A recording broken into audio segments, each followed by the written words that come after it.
ter um longo verão mais seco. A Argentina, lembrar que a Argentina teve, ao longo desses últimos 130 dias, chuva abaixo da média, afetou tremendamente a soja ali na região de Santa Fé, Rosário, e para acabar com a tacada de ouro, eles tiveram agora, no dia 19 de fevereiro, uma geada precoce. Pegou a soja enchendo a vagem. Que não mata a planta, a proteína é de má qualidade. Né? Então, esse pessoal vai continuar no Rio Grande do Sul, norte da Argentina, vão continuar com os verões secos, vai pegar desde outubro até março com o verão seco. Isso vai ficar aí, né? Está gravado aí, depois vocês, não sei como é que a ACA vai fazer, mas podem colocar no site para que os associados possam atingir ou acessar. Quase todas as principais produtoras, regiões produtoras de café no mundo, Brasil, graças a Minas Gerais e anteriormente do Paraná, sempre foram grandes exportadores de café no mundo, mas temos regiões como o Vietnã, que vem em segundo lugar, a Colômbia também é bastante expressiva. Tem algumas partes na África, como Quênia, por exemplo, que são importantes. A Índia também tem um certo percentual de produção. Da mesma forma que nós fizemos, como eu estou pegando um cenário de clima global, eu me aviso para ver como é que vai ser agora o verão dele. Tirando da mesa? Tá? Eu acho Como é que que sim. ele fez? A precipitação de junho Passou. no café não inicial. E tem ali a Felipe Tailândia, Saiu aqui. Myanmar e do outro lado a Índia. me chamando. Vamos dar um zoom aqui, e agora parece mais tranquilo. Né? No Vietnã, boa parte do norte do Vietnã sofreu uma seca severa. Nós estamos falando em 3 meses, junho, julho e agosto, provavelmente uma redução superior a 250 milímetros de chuva. Como o Vietnã ainda está meio bagunçado, políticas públicas de apoio à produção do café não são muito boas lá, não tem, digamos assim, progredido muito. Na dependência deles plantarem café no sequeiro, é muito provável que essa região vá sofrer uma quebra de safra. Na Índia também, regiões que plantam café, como Gujarat, aqui nessa região central, também vão sofrer reduções sensíveis na chuva nesse período. Em outras palavras, eles vão ter, de maneira geral, um verão mais seco, temperaturas mais altas, e isso espera, então, quebra de safra dessas regiões. A Colômbia pode sofrer um veraninho, como nós sofremos também. Em geral, de janeiro a março, aqui, devido à configuração da circulação atmosférica, os ventos passando por cima dos Andes produzem esse veraninho aqui para nós. Em geral, pega ou fevereiro, ou parte de janeiro, ou parte de fevereiro. Então, o que se tem que fazer? Quem não planta irrigado tem que fazer com que a planta estenda o seu sistema radicular, aprofunde o seu sistema radicular. Use gesso agrícola, né, sulfato de cálcio, e a planta precisa do enxofre. E ele é mais solúvel do que o calcário. Então, se você colocar o gesso agrícola, o enxofre vai penetrar e a planta vai buscar o enxofre. E você tem um sistema radicular mais acumulado, quando vem uma seca, com o período seco, a planta tem um volume de solo maior para tirar a água que ela precisa. Não esqueçam do mulch, né, a cobertura entre as ruas, que acho que isso é muito importante. Você vê que depois de uma chuva, se você levantar uma pedra, até está tudo embaixo dessa pedra. Até pedra serve como mulch, né, para evitar a perda de água no solo. Então é muito importante preparar a planta também para isso. Geadas. Eu acho que nós vamos ter um ano frio, de maneira geral. Eu estava olhando os dados do Paraná, e a parte, o Cinepar, que é uma rede muito boa, as temperaturas mínimas, e agora em fevereiro, ficaram entre 2 graus e 2,5 graus abaixo da média das temperaturas mínimas. Com frio.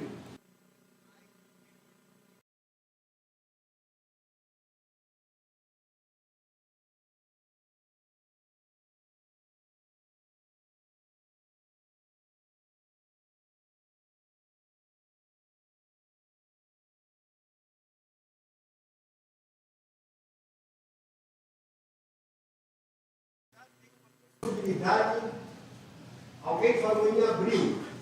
Não acredito que vamos ter problema de geada com abril. Vamos ter temperaturas baixas, mas não vai chegar a ter geada. Agora, maio, sim. Minha expectativa, com base na similaridade de 2008, é entre 7 e 8 de maio entrar uma boa frente fria, fraca de maneira geral, mas lembrar dos bons sonhos de geada. Esse que é importante.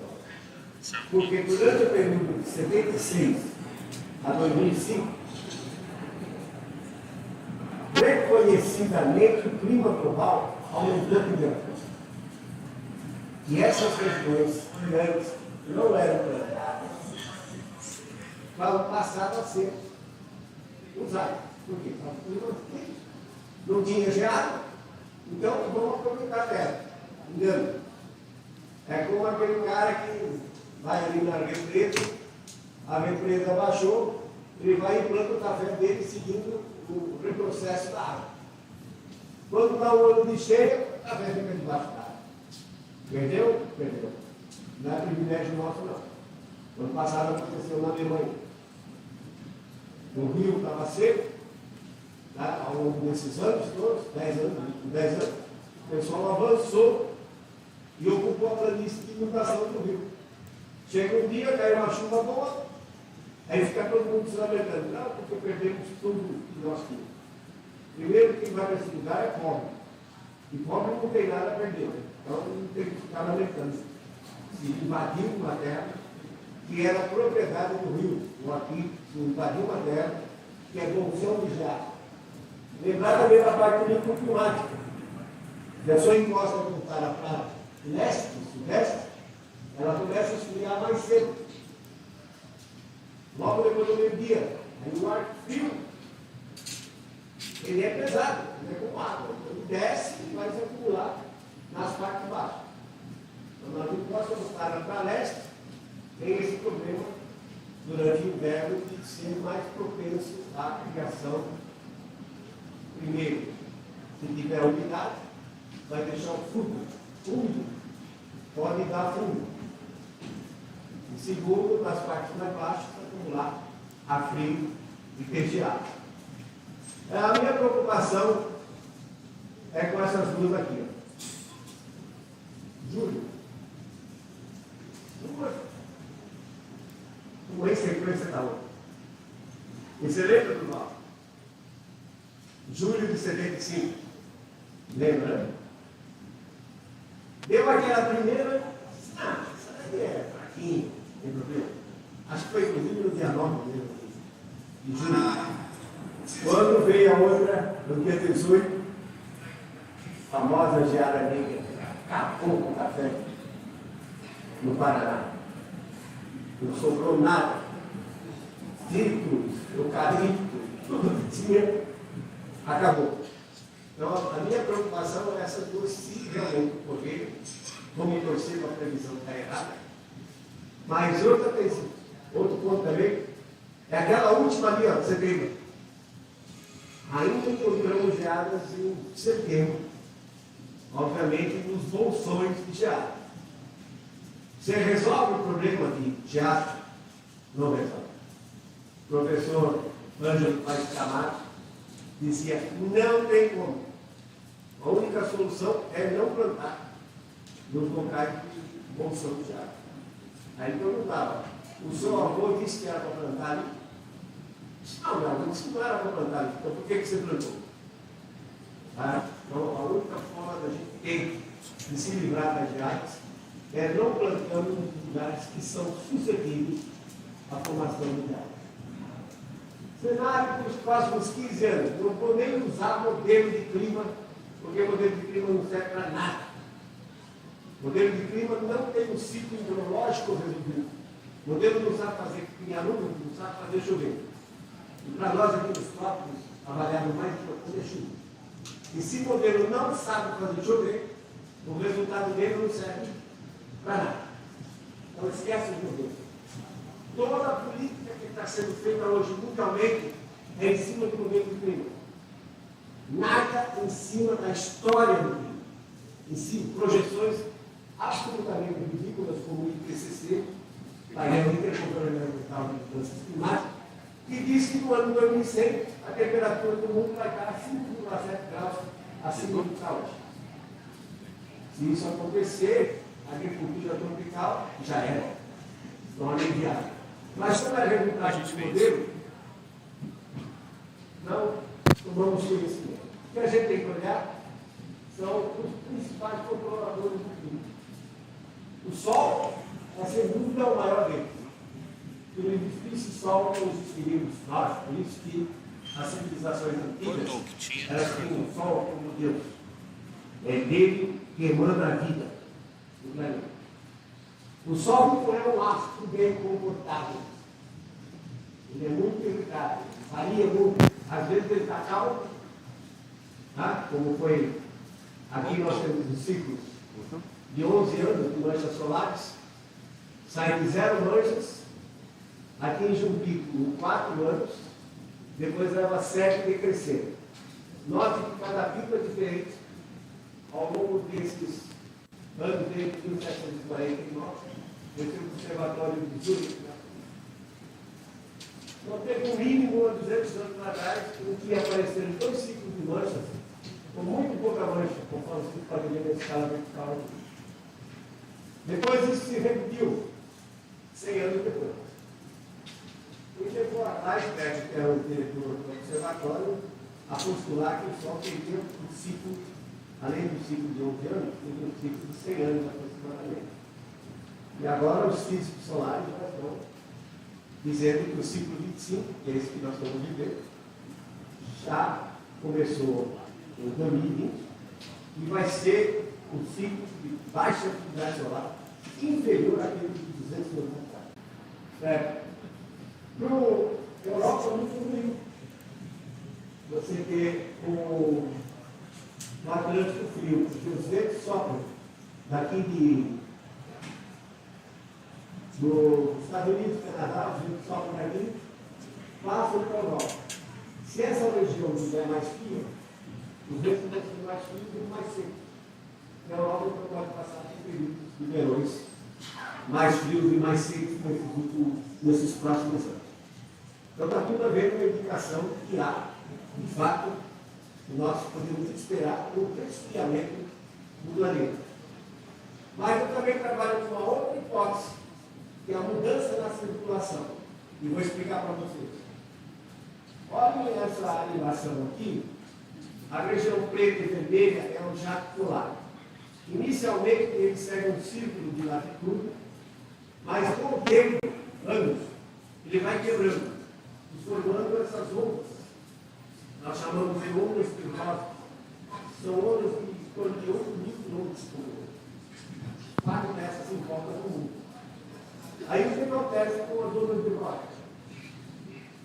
Olhando pela região equatorial, a crista da onda entra ar quente tropical. E o cavalo da onda entra ar frio polar, seco. E esse sistema vai rodando lentamente de oeste para leste. Tá? Então, analisando isso, eu voltei aos bancos escolares, 50 anos atrás, e percebi o seguinte: no período que o jato polar ficou mais zonal, seguindo um círculo de latitude, o que aconteceu? O navio ficava funcionando. Ele dá um fone. Tínhamos muito poucas incursões de ar frio e muito poucas de ar. Nesse período que tem esse período de 25. E 40 graus norte a 40 graus sul, você tem 2 terços da superfície terrestre. E não está recebendo o ar frio que falou. O que foi que aconteceu? Aqueceu. Porque não tinha mistura. Não é? 2005, 2006. E nós estamos com essa situação, em que o jato polar está fazendo esses meandros, como você via, e está indo lá na maior troca de massa de ar polar, do polo em direção ao Equador, e mais ar quente indo do trópico para o polo.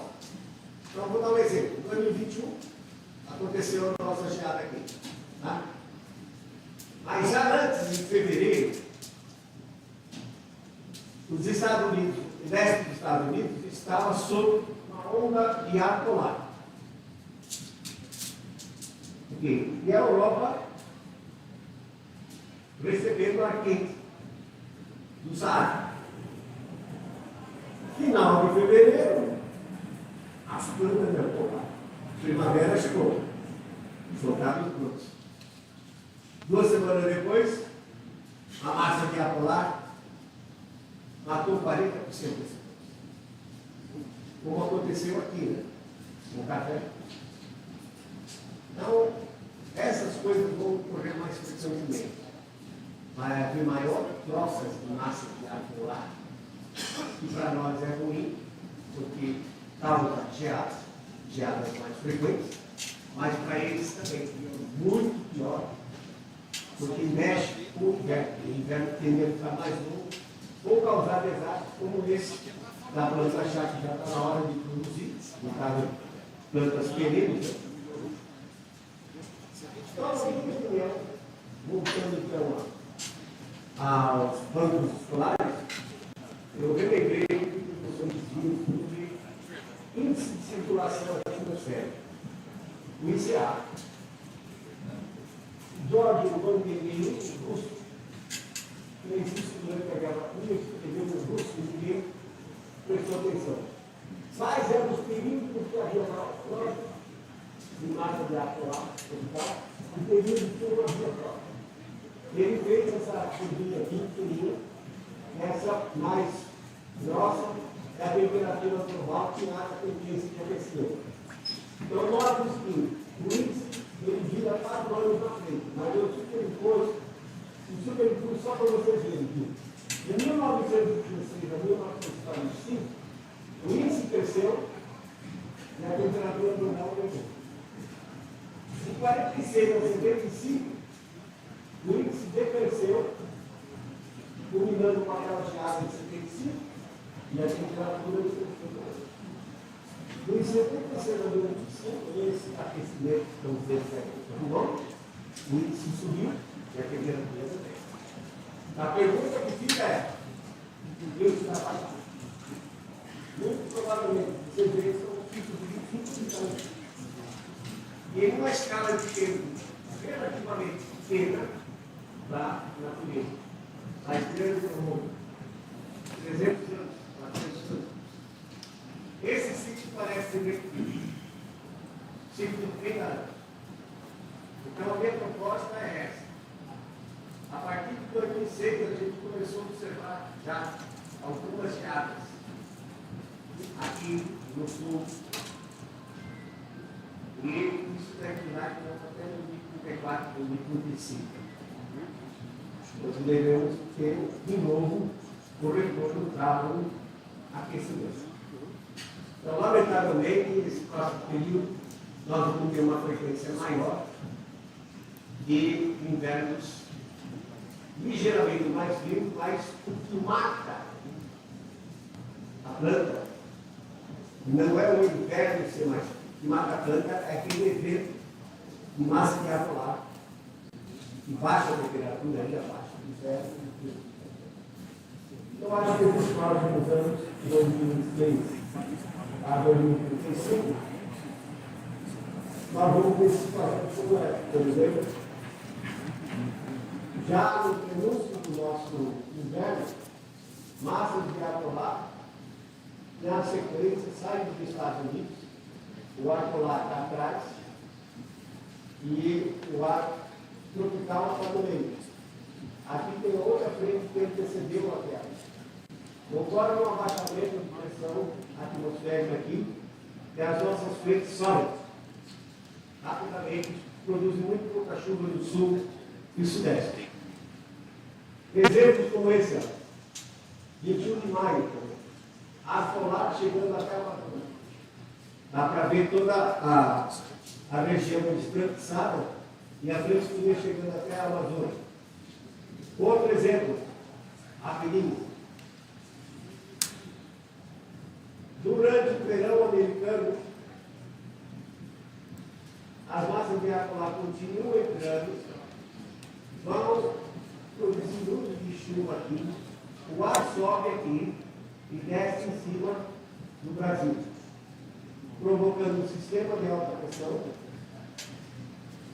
que vai dominar o país todo, vai acontecer ainda mais a chuva nesse período de abril a setembro.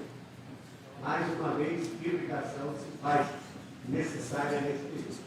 E essa linha amarela que vocês estão vendo aí é a geada de 21 de julho, tá? de 2021. Você nota que mesmo que a geada frente fria entrou, mas ela não conseguiu produzir chuva, mas ela trouxe o ar frio. E a geada é o seguinte: entra o ar frio, se está sem nuvem, durante a noite, a região perde radiação do espaço. E aí esfria ainda mais.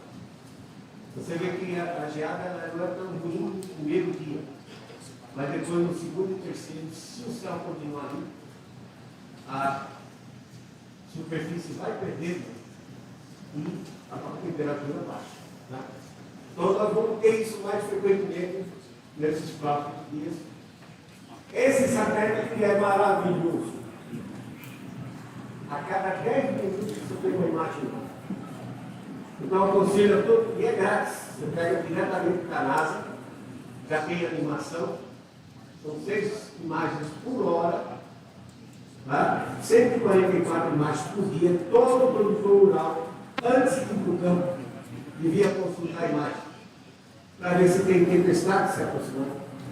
Pulverizo, não pulverizo. Coloca a máquina em campo, não coloca.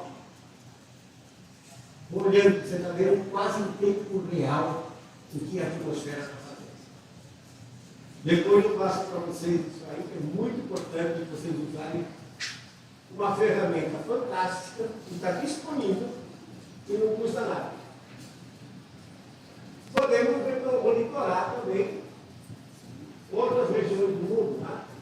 Como o caso da Índia, por exemplo, tem um satélite, o Meteosat, em cima do Oceano Índico, que permite a gente monitorar o que está acontecendo, as frentes frias também. Em geral, o Himalaia protege muito a região da Índia, por um lado. Mas, por outro lado, pode dificultar a entrada de umidade e fazer com que a Índia, por exemplo, sofra efeitos como o Myanmar, como o Vietnã também.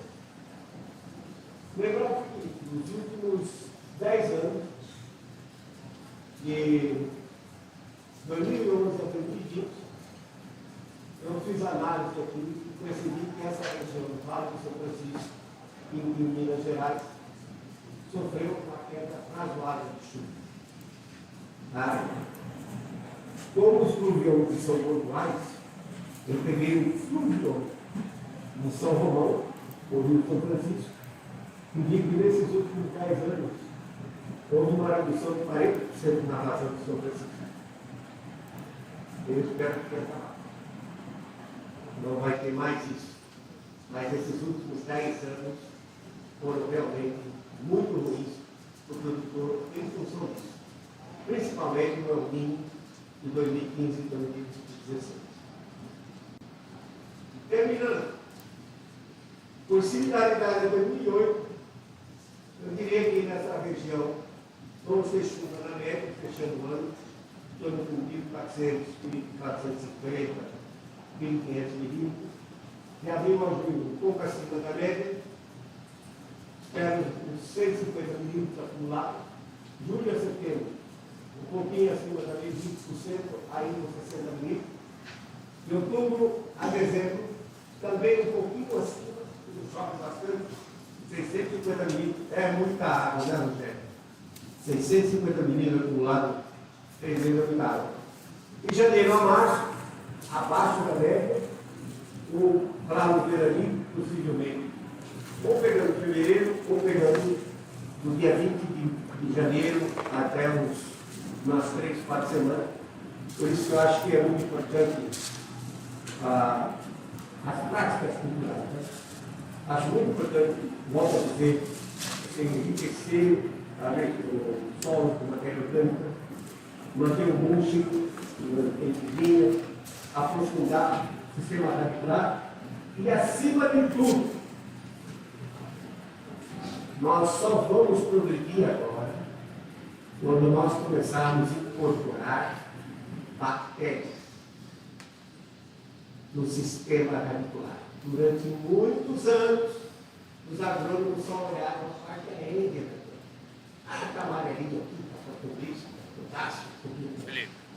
Esqueceram que a máquina é baixa.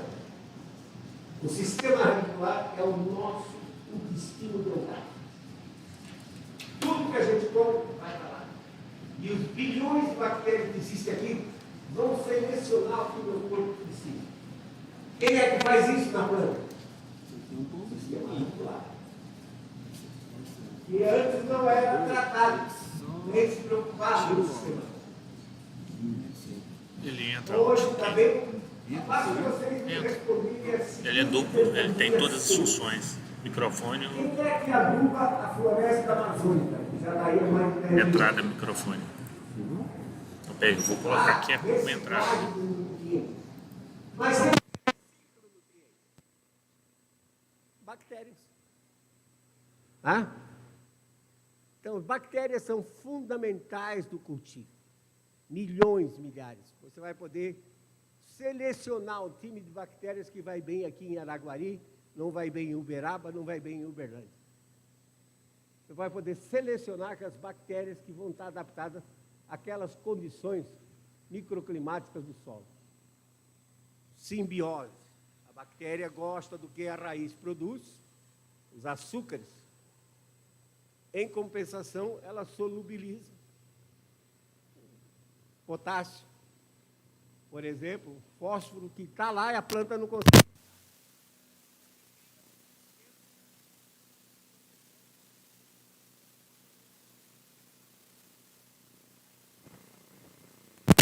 A planta morra com esses inimigos. Então, acho que o nosso totais anuais vão ser em torno da média, entre 1.200 e 1.500. Menor frequência de El Niños fortes. Não esperamos nenhuma seca fortes. Não esperamos nenhuma seca severa daqui para 2035.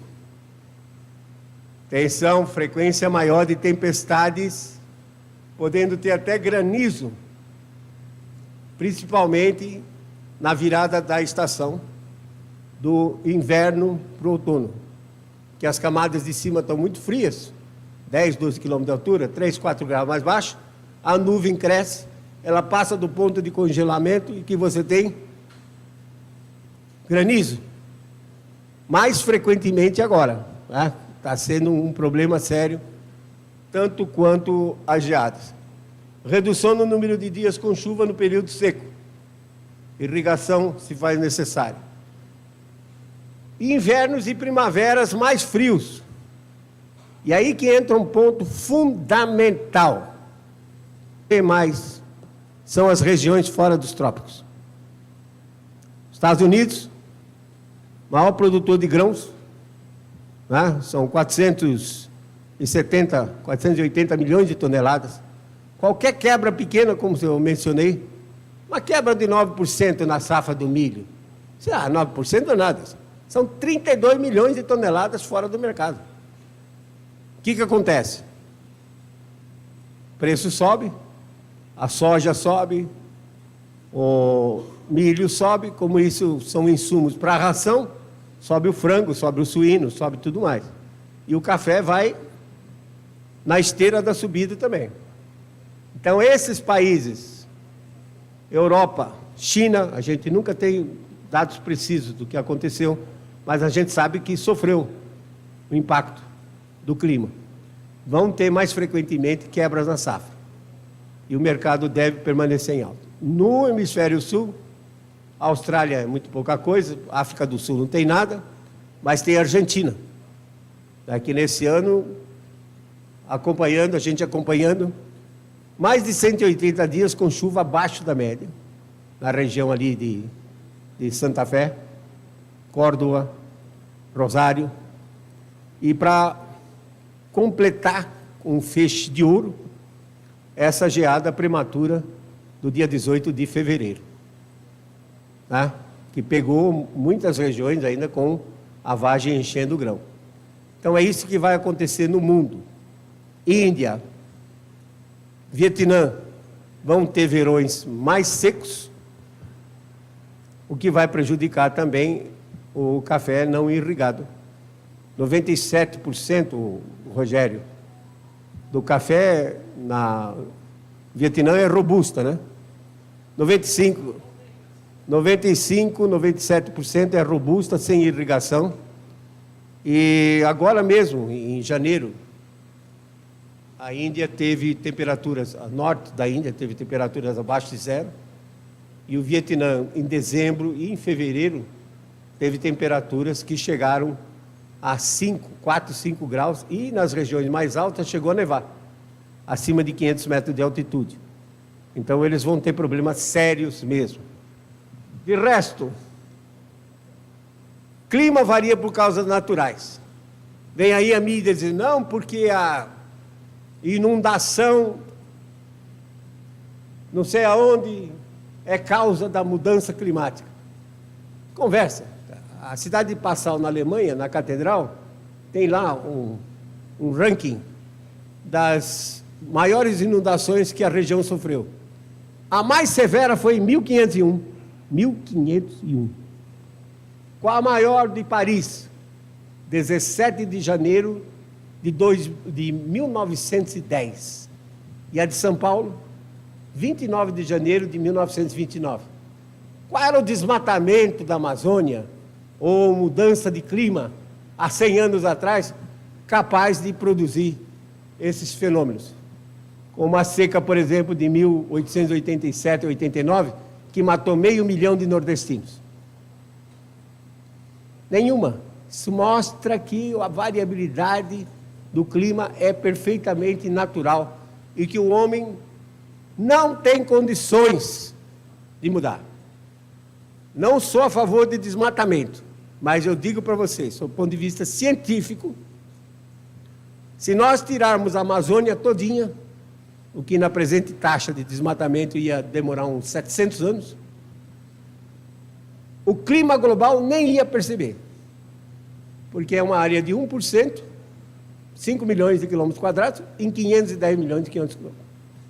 510 milhões de quilômetros quadrados, com 361 milhões de oceanos. Nem ia perceber. Não sou favorável ao desmatamento, só estou dizendo que, do ponto de vista físico, dizer que desmatar a Amazônia interfere na nossa chuva aqui, como falou o Papa Francisco no seu Instrumentum Laboris, que foi feito para o Sínodo da Amazônia em 2019, que a Amazônia é responsável pela distribuição da chuva na América do Sul. Uma grande mentira.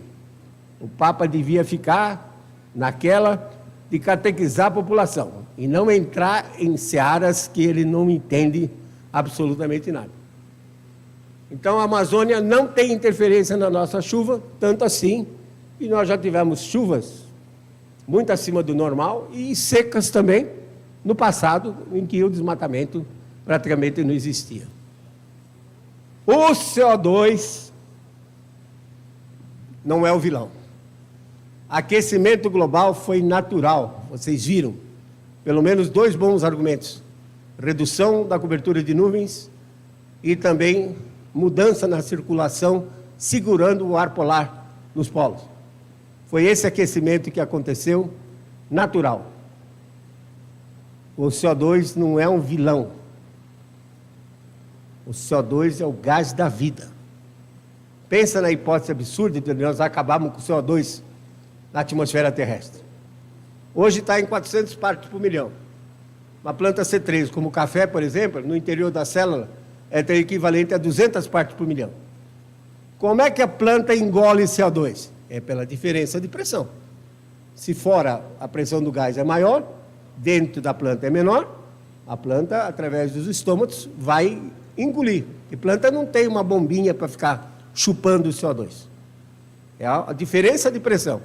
Se eu baixar essa pressão externa para 200 ppm e igualar o que tem dentro da planta, acabou. Não vai ter mais fotossíntese. Então, quanto mais CO2 tiver nessa atmosfera, melhor é. Por quê? Vai intensificar a fotossíntese? Vai melhorar a produtividade. Então, o que está acontecendo na Europa para cobrir a tal da agenda climática de 2030? Eu não esperava que países desenvolvidos fossem ter ideias tão medíocres quanto essa.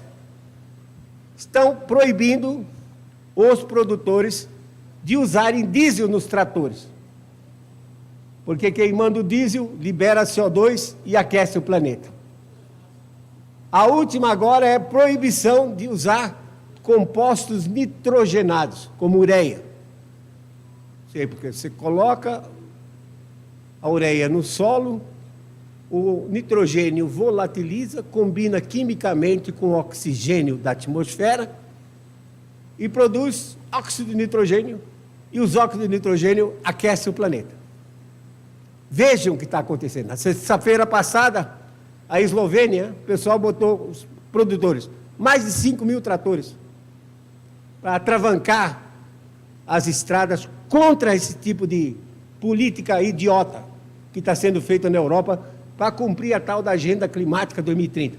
Não se fala nada aqui sobre isso. Há 2 meses atrás, o protesto foi na Holanda. 30% da população da Holanda é agricultura familiar. A mesma coisa. Agenda europeia. Não usar mais diesel nos tratores e não usar mais compostos nitrogenados. Se você pegar as estações que medem compostos nitrogenados, NO, ou nós chamamos NOx, que pode ser NO ou NO2, no máximo você encontra 300 microgramas por metro cúbico de ar. 1 quilo tem 1000 gramas. 1 grama, 1000 miligramas. 1 miligrama, 1000 microgramas. Você tem que dividir por 1 bilhão, 300 microgramas por metro cúbico de ar. Você acha que vai isso mudar o planeta? Aquecer o planeta? Como nós vimos aqui, que até partículas de alta energia vindo do espaço exterior podem mudar a cobertura de nuvens. É absolutamente ridículo o que está acontecendo na Europa, que juntamente com essa diversidade climática que eles vão passar, mais essas políticas públicas idiotas, porque o político é assim, ele vai ficar 4, 5 anos, depois ele sai e desaparece. E quem é que paga a conta? Agora, protesto na Nova Zelândia. Taxa em cima do metano expelido pelos carneiros. Dá para você viver com um negócio desse? É muito difícil. Então, as políticas públicas, juntamente com a diversidade climática, vão acabar com esses países. E aí é que entra o Brasil. Se produzir na África é possível? É possível. Só que tem um pequeno detalhe. chama-se cultura. É impossível você mudar uma cultura em 50 anos. E a nossa é urgente. A China está com 1,5 bilhão, acabou com aquele controle de natalidade, está incentivando os jovens a ter mais filhos, porque força jovem já não tem mais, estão tendo que cuidar dos seus velhos. E os garotos nem querem saber, que foram criados num outro sistema. A Índia, 1,3 bilhões, provavelmente até mais. Os sociólogos estimam que daqui a mais 10 anos a população da Índia passa a da China. Nigéria, aquele paizinho pequenininho da África, tem uma população maior que a do Brasil. Então, meus caros, inevitavelmente, nós chegamos a 9 bilhões de pessoas daqui a 20 anos. Quem é que vai alimentar todo esse pessoal? Um país só pode fazer isso. Chama-se Brasil. Os outros não têm terra para plantar. A África não tem condições em função dos problemas culturais. Só resta nós. Com os preços em alta, chegou a vez do produtor rural aproveitar a situação. Produz, vamos melhorar a produtividade com micro-organismos. Isso aí, como já tinha dito, o inverno nos Estados Unidos deve se alongar, vai plantar, a estação de crescimento vai ser mais curta, porque eles podem ter nevasca já em setembro, outubro, e vão ter mais uma nova quebra agora na safra de 2023. A Argentina, infelizmente, se lascou, né? Vai ter provavelmente uma quebra que eu estimo entre 45% e 50%, em função da seca e em função dessa geada que deu agora. Lembrar que o sul de Minas está nessa também, hein? Uma frequência maior de geadas, ok? Então, não tem como você evitar a geada. Você evita a geada não plantando em regiões que são sujeitas à geada. Chegou a vez do produtor rural brasileiro, embora com esse governo que está aí, que a gente não sabe o que vai acontecer, como disse um gaúcho há muitos anos atrás, ele disse, olha, se o governo não atrapalhar, já é uma grande ajuda. Tá? Vamos tocar para frente. Onde puder irrigar, irriga. Esse país tem que ser agricultura de 365 dias. E não só de 180. Tá? Soja, milho e perenes, como café. Lembrando, então, as palavras de Francis Bacon, há 400 anos atrás. Nós não podemos comandar a natureza. O homem jamais vai mudar o clima global. Jamais. Ele tem que apenas se adaptar à variabilidade natural. Desculpe se entusiasmei, passei um pouco da hora aí. Muito obrigado pela atenção. Cadê?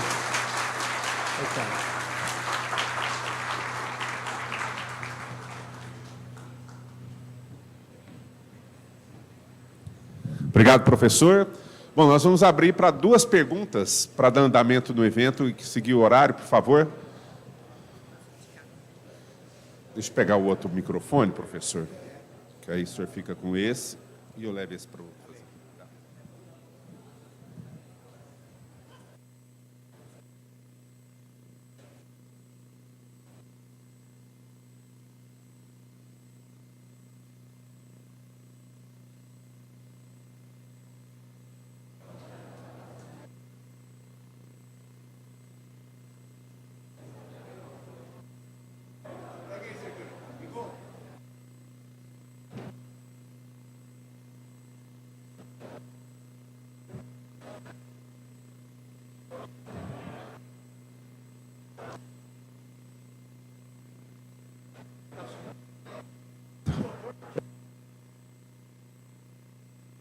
Bem?